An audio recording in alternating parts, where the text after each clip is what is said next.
Hello students, how are you? Hope you all are doing well and stay safe at your home. So आज हम पढ़ेंगे, last video में हम पढ़ रहे थे जो आपकी हिंदी व्याकरण बोध का पाठ 11 सर्वनाम। ओके, तो आज उसी के हम क्वेश्चन आंसर कंप्लीट करेंगे। पहले हम करते हैं वस्तुनिष्ठ प्रश्नों को। ठीक है, फर्स्ट दिया है, दिए गए उत्तरों में से सही विकल्प पर सही का चिन्ह लगाइए। का नंबर है, बाहर कोई खड़ा है वाक्य में कोई सर्वनाम का कौन सा भेद है? अनिश्चयवाचक, निश्चयवाचक, पुरुषवाचक या प्रश्नवाचक। तो यहाँ पर देखिए कोई मतलब हमें यह कंफर्म नहीं है कि यह कौन है वहाँ पर, तो ये क्या होगा? अनिश्चय। तो इसका राइट आंसर क्या है? अनिश्चयवाचक सर्वनाम। ठीक है, नेक्स्ट है, प्रश्नवाचक सर्वनाम के लिए सही विकल्प क्या है? कुछ, किसने, किसी ने या तुमने। तो यहाँ पर क्या आएगा? क्वेश्चन है ना, प्रश्नवाचक मतलब प्रश्न पूछने के लिए, तो हम क्या यूज करते हैं? किसने। तो किसने क्या है यहाँ पर? राइट आंसर है। Okay, so you can take care. Next है, निजवाचक सर्वनाम के लिए कौन सा शब्द प्रयुक्त होता है? निजवाचक मतलब खुद, पर्सनल, खुद के लिए। ठीक है, तो यहाँ पर क्या है? खुद, जिसने, किसने, तुमने। तो यहाँ पर क्या आएगा? खुद। निजवाचक सर्वनाम खुद के लिए ही प्रयोग किया जाता है, तो यहाँ पर होगा खुद। ये आंसर राइट है, so you can take care. Okay, अब हम नेक्स्ट करते हैं। नेक्स्ट देखिए, रिक्त स्थानों की पूर्ति कीजिए। का नंबर है, निश्चित वस्तु के लिए प्रयोग किए जाने वाले सर्वनाम निश्चयवाचक सर्वनाम कहलाते हैं। तो ब्लैंक्स में क्या आएगा? निश्चयवाचक सर्वनाम। ओके, नेक्स्ट देखिए, खा नंबर, बोलने वाला, सुनने वाला जिस सर्वनाम शब्द को किसी अन्य व्यक्ति के लिए प्रयोग में लाता है उसे अन्य पुरुष कहते हैं। ठीक है, बोलने वाला और सुनने वाला, तो फर्स्ट ब्लैंक में आएगा सुनने वाला और नेक्स्ट में आएगा अन्य पुरुष। ओके, नेक्स्ट देखिए, ग नंबर, ऐसे सर्वनाम शब्द जो बोलने वाला अपने लिए प्रयोग में लाता है उत्तम पुरुष सर्वनाम कहलाता है। मतलब बोलने वाला अपने लिए जब प्रयोग में लाता है उसे उत्तम पुरुष सर्वनाम कहते हैं।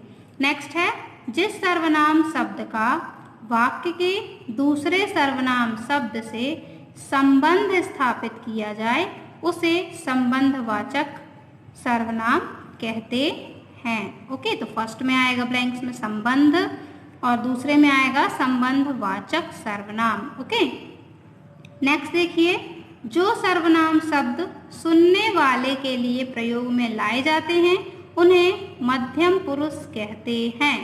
ओके, नेक्स्ट देखिए नंबर 3, रिक्त स्थानों में रंगीन शब्दों के स्थान पर उचित प्रश्नवाचक सर्वनाम लिखिए। फर्स्ट है का नंबर, चिड़िया घोंसला बनाती है। तो यहाँ देखिए कलर्ड वर्ड क्या दिया है यहाँ पर? घोंसला। तो अब यहाँ पर हम क्वेश्चन करना है, हमें यहाँ पर क्वेश्चन पूछा गया है कि चिड़िया डैश बनाती है, तो चिड़िया क्या बनाती है? तो आपको आंसर क्या दिया है यहाँ पर? चिड़िया घोंसला बनाती है। तो यहाँ पर आएगा ब्लैंक्स में क्या। ठीक है, तो ये प्रश्नवाचक सर्वनाम हुआ। नेक्स्ट है, बाहर जहीर बैठा है। तो जहीर को हम यदि हम नहीं लिखते तो हम क्या पूछेंगे क्वेश्चन? बाहर कौन बैठा है? तो यहाँ पर क्या आएगा? कौन। ठीक है, नेक्स्ट है, हमने देश के गुण गाए। तो हमने किसके गुण गाए? देश के गुण गाए। तो किसके, ये क्या है यहाँ पर? यहाँ भी ये प्रश्नवाचक सर्वनाम है। ठीक है, ये सारे प्रश्नवाचक सर्वनाम दिए हैं। नेक्स्ट है, यह गुरमीत की माँ है। तो हम क्वेश्चन क्या करेंगे कि यह किसकी माँ है? यह किसकी माँ है? तो गुरमीत की माँ है, आंसर हमें मिलेगा। नेक्स्ट है, डॉक्टर ने दवा दी। तो दवा किसने दी? तो आंसर इसका क्या है? दवा डॉक्टर ने दी। तो किसने। ठीक है, ये क्या है? प्रश्नवाचक सर्वनाम है। नेक्स्ट देखिए 4 नंबर, उपयुक्त सर्वनाम से वाक्य पूरे कीजिए। का नंबर है, उसने उत्तर दिया मैं ही अनिक हूँ। ठीक है, तो यहाँ पर क्या आएगा? मैं। नेक्स्ट है, मैं अपना काम स्वयं करता हूँ। तो यहाँ ब्लैंक्स में क्या आएगा? स्वयं, या फिर हम लिख सकते हैं खुद। ठीक है, नेक्स्ट है, चाय में कुछ गिर गया। कुछ, ये क्या है? अनिश्चयवाचक सर्वनाम है, मतलब हमें कंफर्म नहीं है कि क्या गिरा। तो यहाँ पर क्या आएगा? अनिश्चयवाचक सर्वनाम के लिए कुछ शब्द यूज होता है, और ये याद रखिएगा कि कुछ जो शब्द है यह वस्तु के लिए प्रयोग किया जाता है और कोई शब्द जो है वह व्यक्ति के लिए प्रयोग किया जाता है। ठीक है, अब नेक्स्ट देखिए, आपने सुमित को बुलाया था, वह आ गया, तो वह क्या है यहाँ पर, सर्वनाम शब्द है।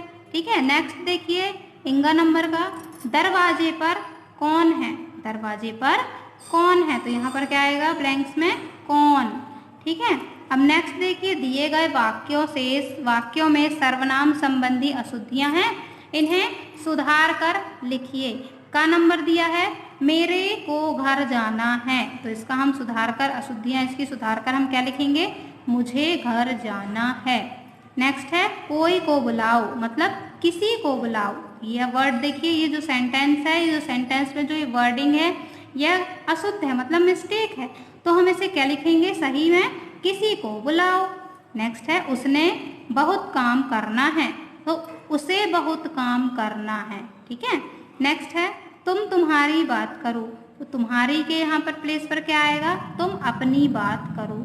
नेक्स्ट है, यह कौन सी किताब है, तो यह किसकी किताब है। ठीक है, अब नेक्स्ट देखिए, निम्नलिखित प्रश्नों के उत्तर दीजिए।